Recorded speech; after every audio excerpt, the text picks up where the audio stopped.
Leighton James made his name on the left wing, but it's a very different sort of left winger, one who both set and made the news agenda while at Westminster, whose love of football was inspired by the Burnley star whom he idolised as a child.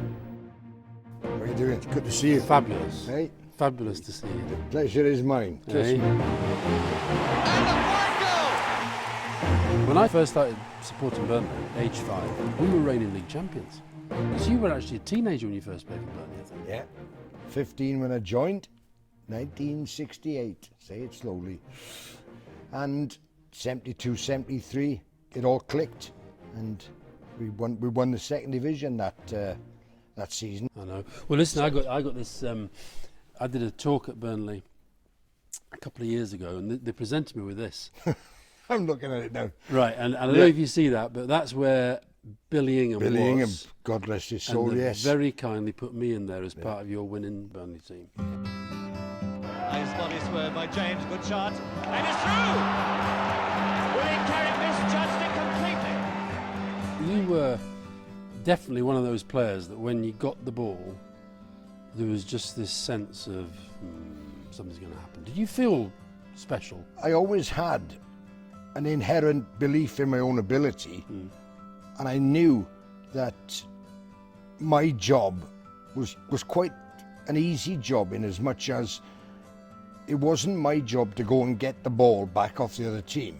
It was my job to basically stand out on the touchline. The others get the ball, give it to me, I'll go down the wing, cross it, the rest up to Martin or Fletch or somebody in the middle. You scored quite a lot of goals though. I got a few, yeah, but you know, my job basically was to create goal-scoring opportunities. Of the goals that you did score, which if I say Burnley goals, what do you think of? I remember a goal at Luton you scored that. Scored 2. Both, we drew 2-2 in that season. I scored, it was one of the first times we were on Match of the Day. James, good shot, it's there! A great equaliser by Leighton James. That was a very good shot. You'd be like sort of Gareth Bale today, in terms of status and standing and the rest of it. Burnley were a big club. You were Wales's best player. Do you feel resentful at all that football is now such a big thing? Or do you just think you had a great life being a footballer? I don't feel resentful, in as much as I've always lived by the belief that I had no influence or control over the day I was born. So it's no use worrying about it. And people say, oh, I bet you wish you were 20 years younger or what have you. You always wish that anyway, regardless of the financial rewards. But no, I've always accepted that I came along at a good time for me. He was the man who could influence world leaders and those at number 10. Campbell was a leading figure in the new Labour movement under Tony Blair. Leaving politics has allowed him to follow his other love. If you were a boss, how would you deal with a modern day player? Being an expert in the field that you have been. Well, I'd love to be a manager, I'll tell you that. Would you? Yeah, of all the Really? things. I left number 10 in 2003. I've done lots of different things since then.